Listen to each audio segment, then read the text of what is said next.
बहुत उत्तम श्रद्धालुओं, आज हम एक बार फिर प्रवेश कर रहे हैं वैशाख मास की दिव्य कथाएं की अगली कड़ी भाग 6 में, जहां हम जानेंगे 5 ऐसी दिव्य और प्रेरणादायक कथाएं जो सेवा, प्रेम, तप और धर्म की गहराई से ओतप्रोत हैं। यह श्रृंखला केवल कहानियों का संग्रह नहीं, बल्कि आत्मा के जागरण की एक यात्रा है, जहां हर कथा एक संजीवनी बनकर हमारे अंतर्मन को छूती है। श्रद्धालुओं, मंत्र, ज्योतिष और भक्ति की एक अखंड धारा यह है संजीवनी धारा, जहां हम आपको भक्ति, ज्योतिष और सनातन धर्म से जुड़ी गहराई से खोजी गई प्रामाणिक और लाभकारी जानकारी प्रदान करते हैं। मैं हूं संजीव शर्मा और इस दिव्य यात्रा में आपका सप्रेम स्वागत करता हूं। यहाँ हर शब्द, हर मंत्र और हर व्रत आपके जीवन को शुद्धता, समृद्धि और आध्यात्मिक चेतना की ओर ले जाने वाली संजीवनी सिद्ध हो सकता है। वैशाख मास वह दुर्लभ और पावन काल है जब स्वयं ईश्वर अपने भक्तों के समीप होते हैं, चाहे वे वन में हो या गृहस्थ में, बालक हो या वृद्ध। इस मास की हर तिथि, हर कथा जीवन में पुण्य, ऊर्जा और आत्मिक बल भरती है। आज के भाग 6 में हम लेकर आए हैं 5 ऐसी कथाएं जो न केवल आपकी श्रद्धा को सशक्त करेंगी, बल्कि आपके जीवन को भी एक नए प्रकाश से आलोकित कर देंगी। तो आइए तन मन को एकाग्र करें और इस दिव्य कथा यात्रा की अगली कड़ी में प्रवेश करें, वैशाख मास की 5 दिव्य कथाएं भाग 6 के साथ। तो चलिए भाग 6 की प्रथम पावन कथा की ओर चलते हैं, जिसमें श्री राम के वनवास का वैशाख मास एक जीवंत साधना बनकर हमारे समक्ष प्रकट होता है। श्रद्धालुओं, श्री राम का जीवन केवल एक महान राजा की कथा नहीं, बल्कि वह एक संपूर्ण धर्म शास्त्र है, जिसमें सेवा है, समर्पण है, त्याग है और आत्मिक शक्ति का वह दिव्य प्रकाश है जो युगों युगों तक मानवता को दिशा देता रहा है। इस जीवन का सबसे गहन, सबसे तपस्वी अध्याय है उनका वनवास काल, और उसमें भी वैशाख मास, जब प्रकृति स्वयं तप कर रही होती है, जब सूर्य की किरणें अग्निशिखा बन जाती है और जब साधक की परीक्षा सिर्फ बाहरी नहीं बल्कि भीतरी स्तर पर होती है। उसी काल में पंचवटी के एकांत वनों में प्रभु श्री राम, माता सीता और भ्राता लक्ष्मण कठिन तपस्या में लीन थे। वहां न सोने की अयोध्या थी, न महलों का वैभव, पर थी हर सुबह प्रभु की आराधना, नर्मदा की शीतल धार और तपस्या की वह अग्नि जो आत्मा को निर्मल बनाती है। प्रभु श्री राम नियम पूर्वक प्रातः काल उठते, तप्त रेतीले पथों को पार कर नर्मदा के जल में स्नान करते, शुद्ध और सीमित आहार ग्रहण करते और फिर दिन भर वनों की नीरवता में ध्यान और जप में डूबे रहते। वैशाख की धूप जब पत्थरों को तपाने लगती, तब भी उनके मन में शीतलता का साम्राज्य रहता। एक दिन जब लू के थपेड़े वनों की शांति को भी कंपा रहे थे और वृक्षों की छाया भी तप्त प्रतीत हो रही थी, तब माता सीता ने करुणा और आश्चर्य से पूछा, प्रभु, यह तप, यह गर्मी, यह वनवास, सब कुछ इतना कठिन है, फिर भी आप इतने शांत, संतुलित और प्रसन्न कैसे बने रहते हैं? प्रभु मुस्कुराए। उनकी आंखों में अनुभव की धीरता थी, करुणा की गहराई थी। उन्होंने कहा, सीते, वैशाख मास केवल ऋतु नहीं, यह आत्म शुद्धि का एक अलौकिक अवसर है। तपना आवश्यक है, क्योंकि जब शरीर तपता है तब आत्मा खिलती है। जो कष्ट को भगवान की कृपा समझकर स्वीकारता है, उसके लिए वह दुख नहीं, साधना का सोपान बन जाता है। और जब प्रेम और समर्पण के साथ तप किया जाता है, तब हर पीड़ा, हर कठिनाई एक वरदान बन जाती है। श्रद्धालुओं, यह केवल त्रेता युग की घटना नहीं, यह हर काल, हर युग, हर मनुष्य के लिए संदेश है। जब हमारे जीवन में भी वैशाख जैसे दिन आए, जब परिस्थितियां झुलसाएं, जब मन थक जाए, तब श्री राम के वनवास की यह तपस्विनी गाथा हमें सबल देती है। यह सिखाती है कि शांति केवल बाहरी सुविधाओं से नहीं आती, वह तो आत्म बल, श्रद्धा और समर्पण की देन है। इसलिए इस वैशाख मास में आइए हम प्रभु श्री राम के इस गहन तप से प्रेरणा लें और अपने जीवन की कठिनाइयों को भी भक्ति का माध्यम बनाकर उन्हें ईश्वर की सेवा में अर्पित कर दें। तो श्रद्धालुओं, अब हम बढ़ते हैं इस भाग की दूसरी पावन कथा की ओर, जिसमें हमें सेवा और त्याग का सर्वोत्तम उदाहरण मिलता है, जो हमें यह सिखाता है कि माता पिता की सेवा के द्वारा ही एक पुत्र स्वर्ग को प्राप्त कर सकता है। यह कथा है श्रवण कुमार की, उस देव मूर्ति के समान बालक की जिसने अपने माता पिता के चरणों में स्वर्ग को पाया। यह कथा उस समय की है जब वैशाख मास की तपन अपने चरम सीमा पर थी। सूर्य की किरणें अपनी आग उगल रही थी और धरती मानो जल रही थी। पथरीली कठिन राहें थी जिन पर हर कदम भारी पड़ता था। लेकिन इन तमाम कष्टों के बीच श्रवण कुमार न केवल अपनी राह पर दृढ़ थे, बल्कि उन्होंने अपने अंधे माता पिता को कांवर में बिठाकर उन्हें तीर्थ यात्रा पर ले जाने का पवित्र कार्य भी प्रारंभ किया। यह कोई सामान्य यात्रा नहीं थी, यह थी सेवा की एक अनूठी यात्रा जो हर कदम पर एक नया अध्याय रच रही थी। माता पिता ने जब देखा कि यह तपते हुए दिन, यह कठिन रास्ता और वे स्वयं जो निरंतर मार्ग में शरण लेते रहते थे, श्रवण कुमार के चेहरे पर किसी प्रकार की थकान, शिथिलता या शिकायत का नामो निशान नहीं था। उन्होंने कौतुक और स्नेह से पूछा, पुत्र, तू इस कठिन यात्रा में थकता नहीं? श्रवण कुमार ने न सिर्फ इस प्रश्न का उत्तर दिया, बल्कि उन्होंने जीवन के सबसे महान सत्य का उद्घाटन किया। उन्होंने शांत स्वर में कहा, माँ, वैशाख मास में जब पुत्र अपने माता पिता की सेवा करता है, तब भगवान स्वयं उसका भार वहन करते हैं। उनके शब्द न केवल साधारण शब्द थे, बल्कि उन्होंने जीवन के सबसे गहरे सत्य को प्रकट किया। जब कोई अपने माता पिता के प्रति अपनी जिम्मेदारी पूरी करता है, तो उस कर्तव्य में भगवान की शक्ति स्वतः ही प्रकट हो जाती है।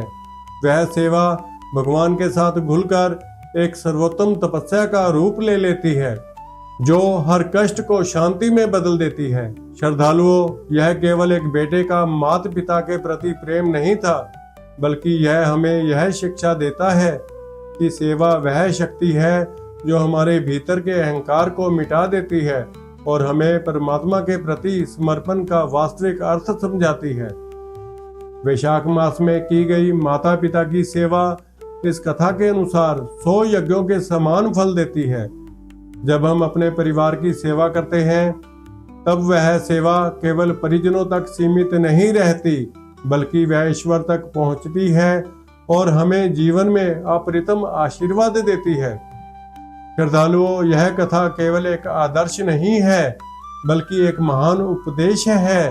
हर वैशाख मास में हमें अपने माता पिता, वृद्धों और गुरुजनों की सेवा करनी चाहिए, क्योंकि यही हमें सच्चे सुख और शांति की ओर ले जाती है।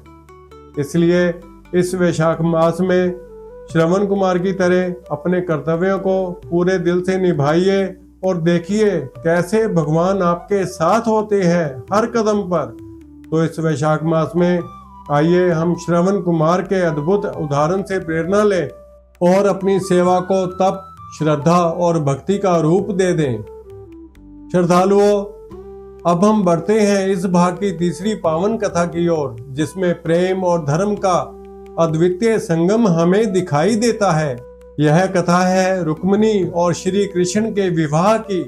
वैशाख मास का वह पावन समय था जब रुक्मिणी जी ने अपने माता पिता द्वारा निर्धारित विवाह के विरोध में एक साहसी और दिल से भरी हुई योजना बनाई। रुक्मिणी जी के हृदय में श्री कृष्ण के प्रति अगाध प्रेम था। वह अपने जीवन के सबसे महत्वपूर्ण निर्णय को धर्म और प्रेम के बीच संतुलन रखते हुए लेना चाहती थी। उन्होंने श्री कृष्ण को एक पत्र भेजा जिसमें लिखा था, हे कृष्ण, मेरा विवाह जबरन तय कर दिया गया है, परंतु मेरा हृदय केवल तुम्हारे चरणों में बसा है। यदि तुम मुझे स्वीकार करो तो वैशाख शुक्ल द्वितीया को कुंडिनपुर आकर मुझसे विवाह करो। यह पत्र रुक्मिणी जी की सत्यनिष्ठा, उनकी श्रद्धा और प्रेम के सर्वोच्च रूप को प्रदर्शित करता है। उसने अपने सच्चे प्रेमी श्री कृष्ण को न केवल अपनी स्थिति के बारे में बताया, बल्कि उसे अपने जीवन के एकमात्र उद्देश्य के रूप में स्वीकार भी किया। यह पत्र सिर्फ एक अनुरोध नहीं था, बल्कि यह एक आदर्श था जो बताता है कि जब सच्चा प्रेम और विश्वास ईश्वर पर होता है तो वह हर स्थिति में मार्ग प्रशस्त कर देता है। श्रद्धालुओं, श्री कृष्ण के लिए यह प्रस्ताव केवल एक सामान्य विवाह का नहीं था, बल्कि यह प्रेम और धर्म का एक ऐसा संगम था जो हर किसी के जीवन को प्रेरणा दे सकता है। श्री कृष्ण इस पत्र को पढ़कर बिना समय गवाए रथ पर चढ़े और कुंडिनपुर के लिए प्रस्थान किया। उन्होंने रुक्मिणी जी को मंदिर से उठाया और धर्म के अनुसार उनसे विवाह किया।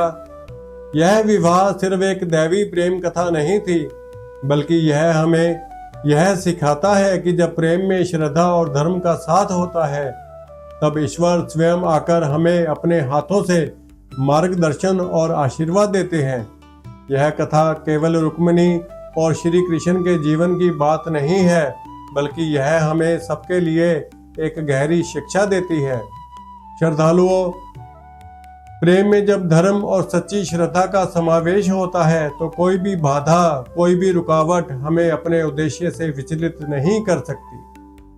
भगवान हमारे साथ होते हैं, हमें सही मार्ग दिखाते हैं और हमारे जीवन में वही प्रेम और सत्य स्थापित करते हैं जो हमें परम सुख की ओर मार्गदर्शन करता है। तो इस वैशाख मास में आइए हम रुक्मिणी जी के इस अद्वितीय प्रेम और श्रद्धा से प्रेरणा लें और अपने जीवन के प्रेम और विश्वास को सत्य और धर्म के साथ जोड़ें। श्रद्धालुओं, अब हम बढ़ते हैं इस भाग की चौथी पावन कथा की ओर, जो हमें तप और साधना के महत्व का गहरा संदेश देती है। कथा है, एक बार वैशाख मास में जब प्रकृति अपने चरम पर तप कर रही थी, देवी पार्वती ने संकल्प लिया कि वे कैलाश से मानसरोवर तक का एक लंबा तपस्वी मार्ग तय करेंगी। यह एक यात्रा नहीं थी, बल्कि यह आत्म शुद्धि और परमेश्वर के साथ मिलन का एक अद्भुत अवसर था। देवी पार्वती ने मानसरोवर की ओर प्रस्थान किया और वहां पहुंचकर उन्होंने 21 दिनों तक निरंतर ओम नमः शिवाय का जप किया।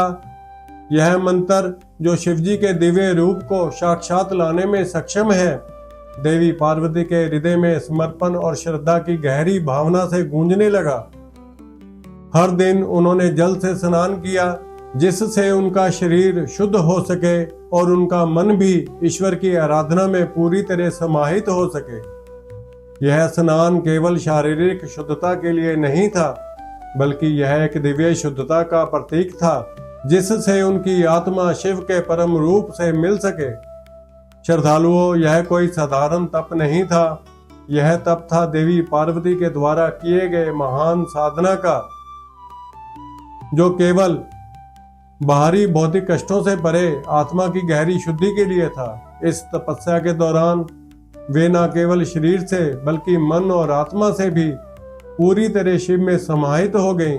हर क्षण, हर श्वास में वे सिर्फ शिव को ही महसूस करती और इस समर्पण ने उन्हें आत्मिक उन्नति की उच्चतम अवस्था तक पहुंचा दिया। 21 दिनों के कठिन तप के बाद शिवजी स्वयं पार्वती के सामने प्रकट हुए। उनकी आंखों में दिव्य आलोक था और उनके हृदय में अपार प्रेम और करुणा का भंडार।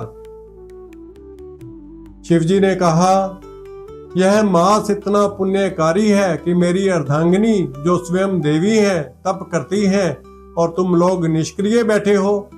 श्रद्धालुओं, यह वाक्य केवल एक सवाल नहीं था, बल्कि यह एक गहरा संदेश था। जब स्वयं देवी देवता भी इस मास में तप करते हैं तो हम मानवों को अपनी आत्मा की शुद्धि के लिए कितनी अधिक जागरूकता और साधना की आवश्यकता है। यह प्रश्न हमें जगाता है और याद दिलाता है कि जब देवता भी अपनी दिव्यता को पहचानने के लिए तप करते हैं तो हमें भी अपनी आत्मा के अंदर छुपी शक्ति और दिव्यता को जगाने के लिए साधना करनी चाहिए। इस कथा से हमें यह शिक्षा मिलती है कि तप सिर्फ बाहरी साधन नहीं, बल्कि यह आत्म के अंदर छुपी शक्ति और शुद्धता को जगाने का माध्यम है। जब हम अपने जीवन में सच्चे संकल्प और समर्पण के साथ तप करते हैं तो हम सिर्फ अपनी आत्मा को शुद्ध नहीं करते, बल्कि हम ईश्वर के साथ अपनी एकता को महसूस करते हैं। हमारे जीवन में जब हम भी वैशाख मास में विशेष ध्यान और साधना करें तो हम अपने जीवन को ईश्वर की कृपा से समृद्ध और शांत बना सकते हैं।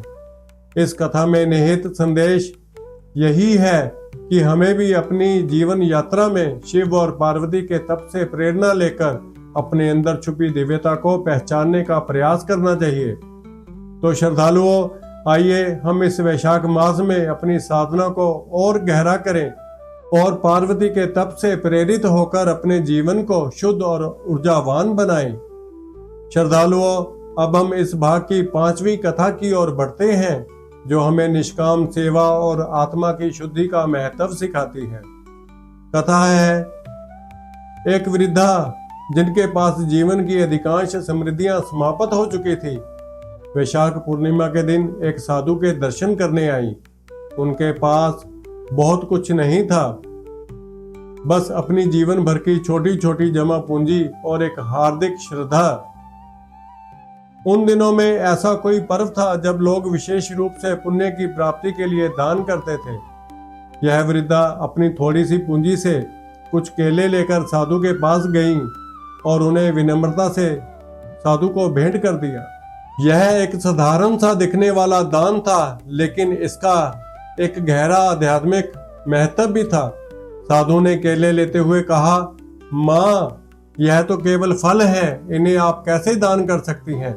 लेकिन वृद्धा ने शांत भाव से उत्तर दिया, नहीं बाबा, ये केवल फल नहीं है, यह मेरी आत्मा की पूजा है। यह मेरे हृदय का सच्चा और निष्कलंक दान है। मेरी आत्मा में जो श्रद्धा और समर्पण है वही इन फलों के साथ मिलकर आपको समर्पित हो रहा है। श्रद्धालुओं, इस वृद्धा का साधारण दान उसकी निर्दोष भावना और निष्काम सेवा में एक अद्भुत गहरी शक्ति छिपी हुई थी। दान का रूप नहीं, बल्कि उस दान के पीछे की भावना और संकल्प अधिक महत्वपूर्ण होता है। उसी रात वृद्धा ने एक अद्भुत स्वप्न देखा। स्वप्न में वह स्वयं विष्णु लोक में थी और वहां एक स्वर्ण महल बनता हुआ दिखाई दे रहा था। महल के ऊपर लिखा था, केले का दान। यह दृश्य उस वृद्धा के लिए एक दिव्य आशीर्वाद था जो उसे भगवान की ओर से मिला था। स्वप्न में भगवान विष्णु ने उसे आश्वस्त किया कि उसका दान भगवान के दरबार में स्वीकार किया गया था और उसके पुण्य का फल अनंत काल तक रहेगा। श्रद्धालुओं, यह कथा हमें यह सिखाती है कि संकल्प भला ही कितना छोटा हो, लेकिन यदि उसमें निष्कामता, श्रद्धा और समर्पण हो तो वह अमर फल देता है।